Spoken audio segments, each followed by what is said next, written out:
protocol to escort His Excellency. I have great pleasure in welcoming His Excellency Anwar Haq Kakar, Prime Minister of the Islamic Republic of Pakistan. I invite him to address the Assembly.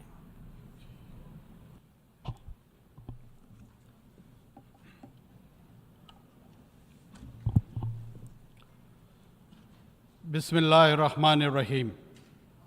Mr. President, Excellencies, Head of State, Government and delegations, ladies and gentlemen, on behalf of the government and people of Pakistan, I convey to you, Mr. President, our warm congratulations on your elections to guide the work of this historic session of the UN General Assembly.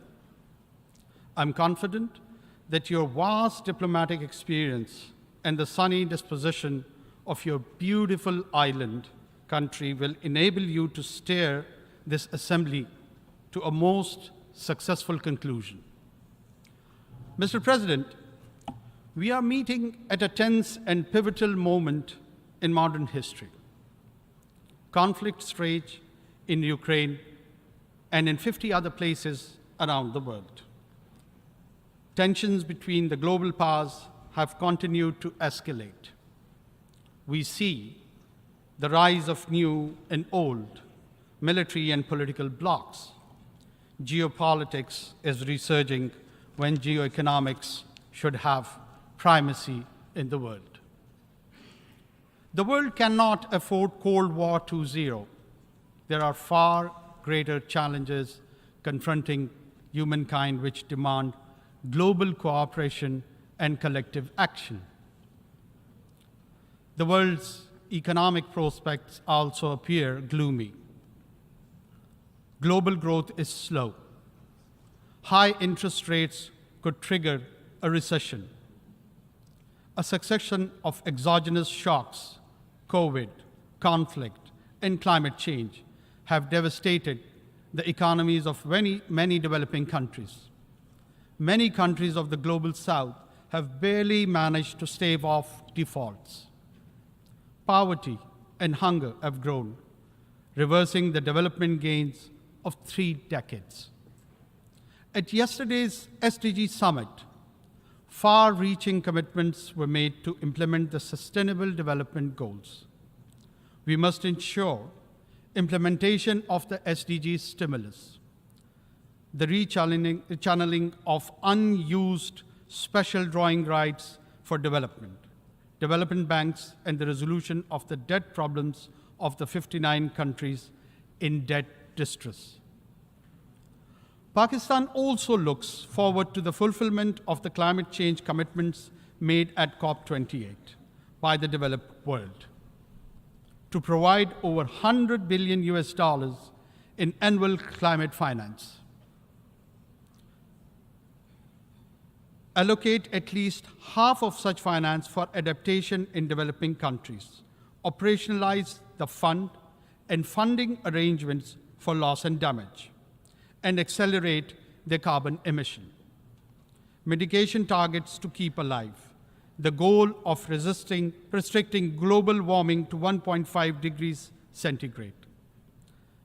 Attempts to selectively provide these funds on the basis of geopolitical considerations should be resisted. Mr. President, Pakistan's triple food, fuel, and finance challenge is a prime illustration of the impacts of COVID, conflicts, and climate on developing countries. Pakistan is one of the worst affected countries from the impacts of climate change. The epic floods of last summer submerged a third of our country, killed 1,700, and displaced over 8 million people, destroyed vital infrastructure, and caused over $30 billion in damage to Pakistan's economy.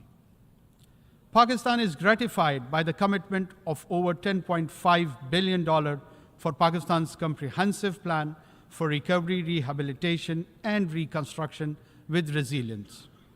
The 4RF plan at the Geneva conference last January. Specific projects are being submitted to ensure timely funding and execution of the 4RF plan.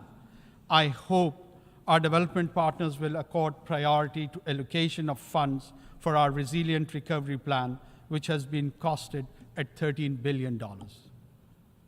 Mr. President, Pakistan government is committed to rapid economic recovery.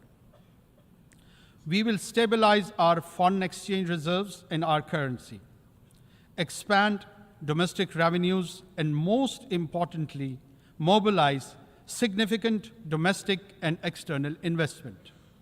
Facilitation Council, SIFC, to expedite investment decisions. 28 projects have been identified in priority sectors: agriculture, mining, energy, and IT, for implementation in collaboration with Pakistan's partners.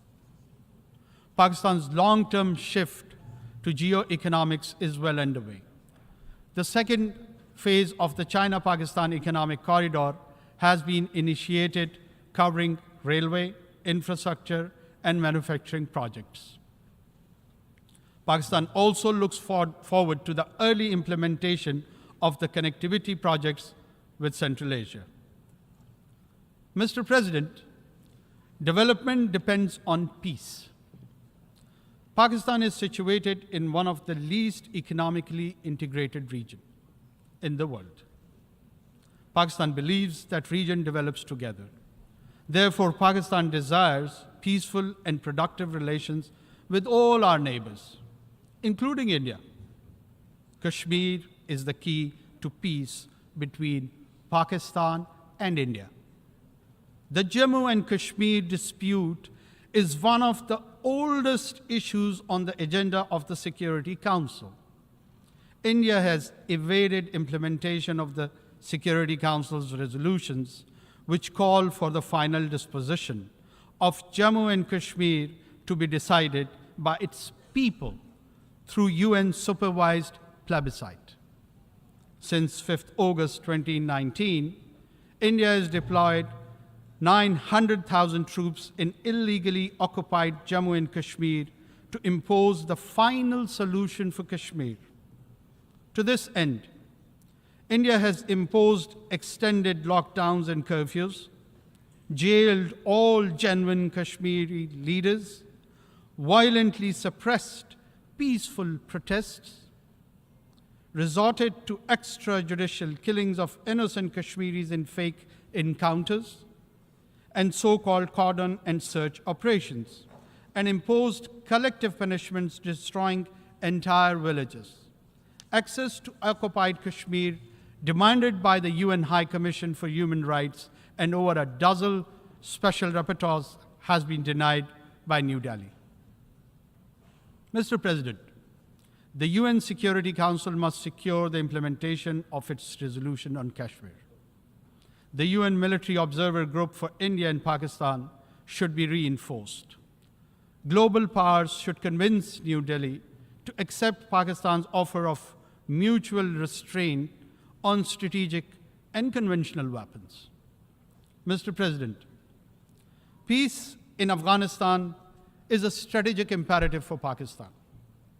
Pakistan shares the concern of international community with respect to Afghanistan, particularly the rights of women and girls.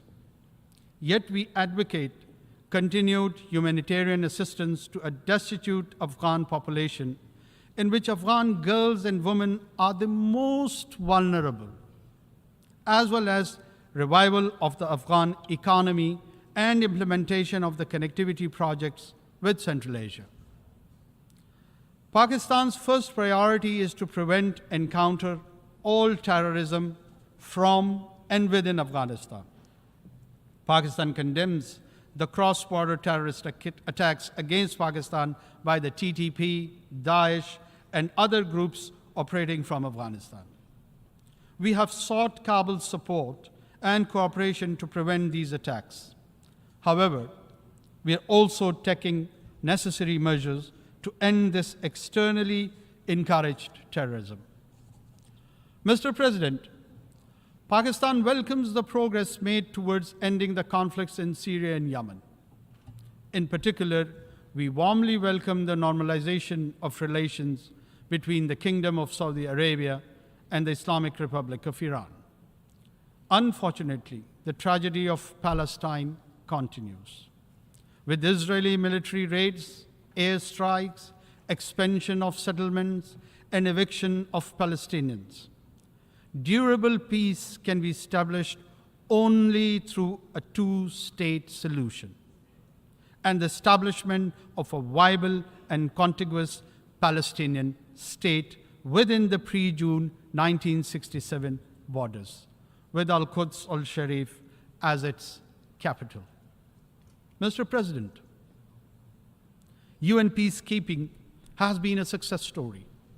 Over more than 6 decades, Pakistan has contributed 230,000 peacekeepers in 47 missions across the world.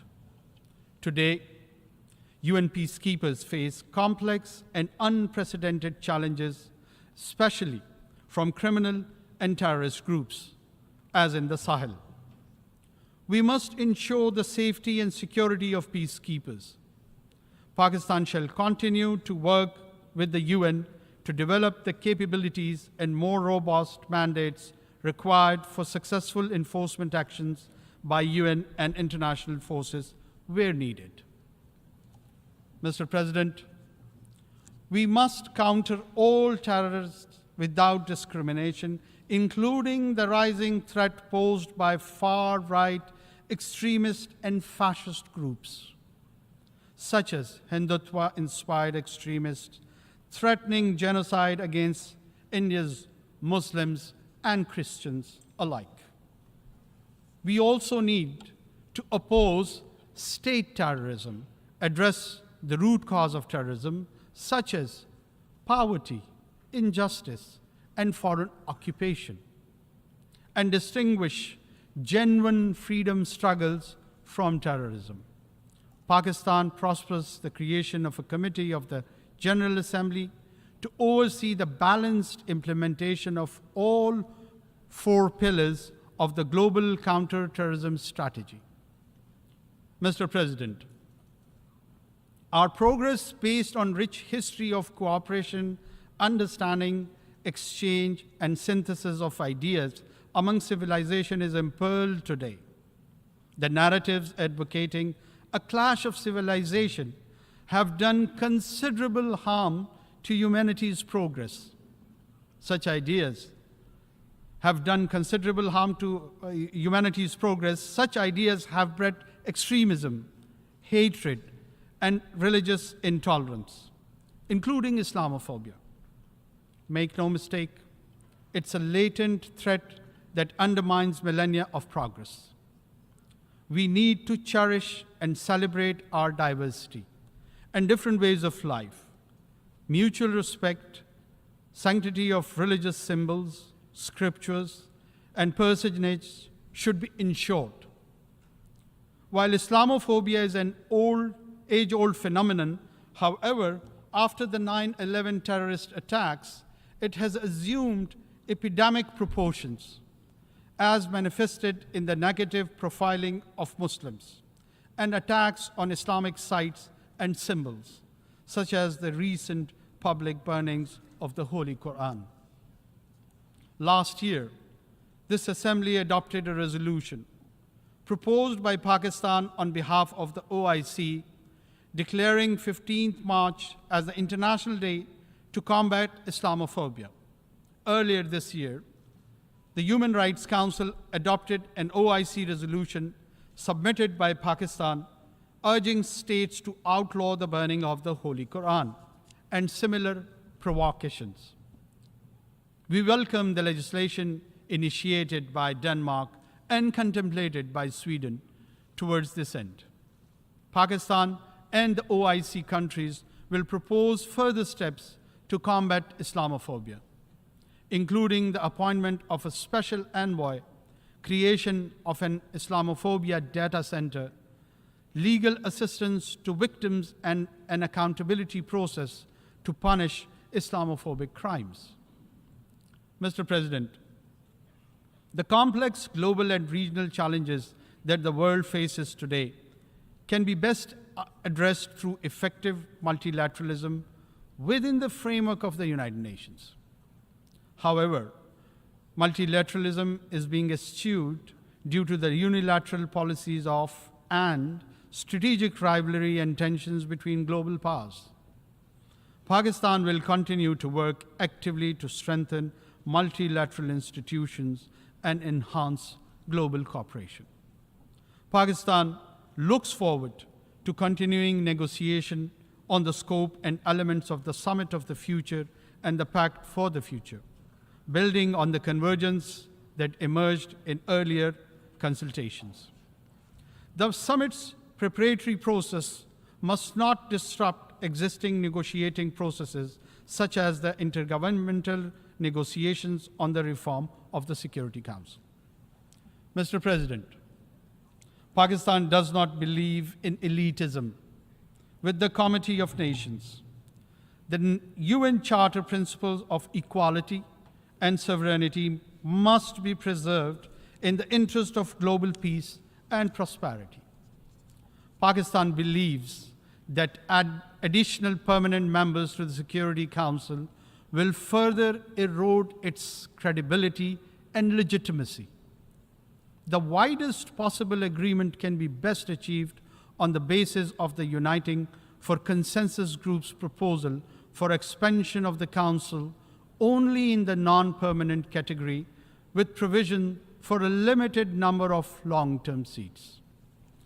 Mr. President, Pakistan believes that to build, preserve, and promote peace and prosperity today and in the future, it is vital to reduce great power rivalry and tensions, ensure strict adherence to the UN Charter, consistently implement Security Council resolutions, eliminate the root cause of conflicts, and respect the principles of non-use of force, self-determination, sovereignty, and territorial integrity, non-interference in the internal affairs of the states, and peaceful coexistence. Pakistan will work diligently and actively with all member states to realize these vital elements of a new, equitable, and peaceful world order. I thank you.